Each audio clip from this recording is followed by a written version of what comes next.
नमस्कार मंडळी, मी विठ्ठल लाड. श्रमिक मुक्ती आंदोलनाच्या वतीने अनेक वर्षापासून आम्ही एक प्रयत्न करत होतो. मुंबईतल्या आदिवासींचा सर्वे झाला पाहिजे. तर तो सर्वे होण्यासाठी अनेक वर्ष आम्हाला आंदोलनं करावी लागली, संघर्ष करावा लागला. वेगवेगळ्या प्रश्नांचे जेव्हा आम्ही आंदोलने केली त्याच्यात ही एक मागणी होती की मुंबईतल्या आदिवासींचा सर्वे झाला पाहिजे. आणि त्याप्रमाणे 2003 साली जो सर्वे झाला त्याचा रिपोर्ट आता माझ्या हातात आहे, मुंबईतल्या आदिवासींचा.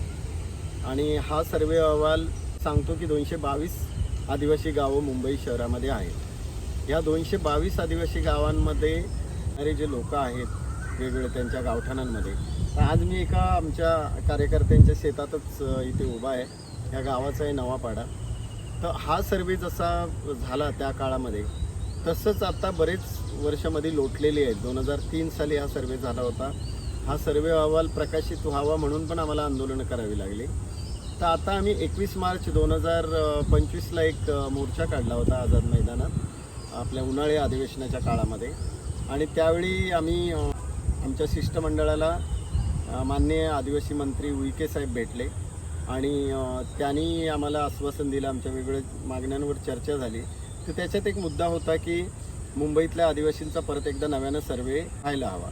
तर तो त्यांनी मान्य केला आहे आणि तात्काळ त्यांनी तसे आदेश दिलेत. आणि आता सर्वेचं काम सगळीकडे चालू आहे आणि त्यांचे लोक येत आहेत आणि ते सर्वे करत आहेत. आता त्याच्यात काही गोष्टींमध्ये त्रुटी आहेतच. म्हणजे काही ठिकाणी सर्वेचे फॉर्म नाही मिळत आहेत, असं कमी पडत आहेत वगैरे असं लोकांचं म्हणणं आहे. तर काही ठिकाणी सर्वे फॉर्मच्या ऐवजी कुठे नुसत्या वयांवरच लिहून घेतलं जाते वगैरे.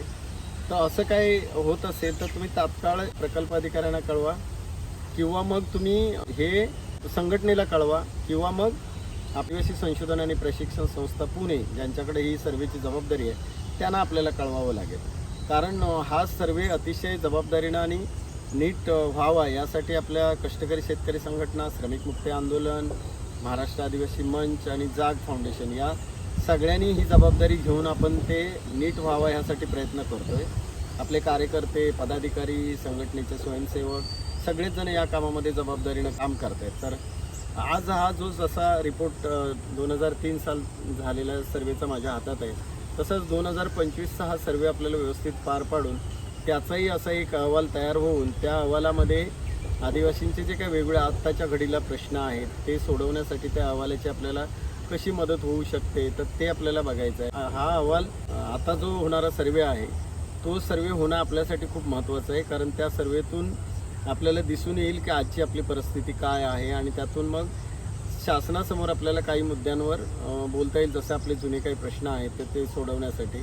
तर या सर्वेला सगळ्यांनी सपोर्ट करावा आणि सर्वेला सर्वांनी सहकार्य करावं असं मी सगळ्यांना विनंती करतो. जिंदाबाद.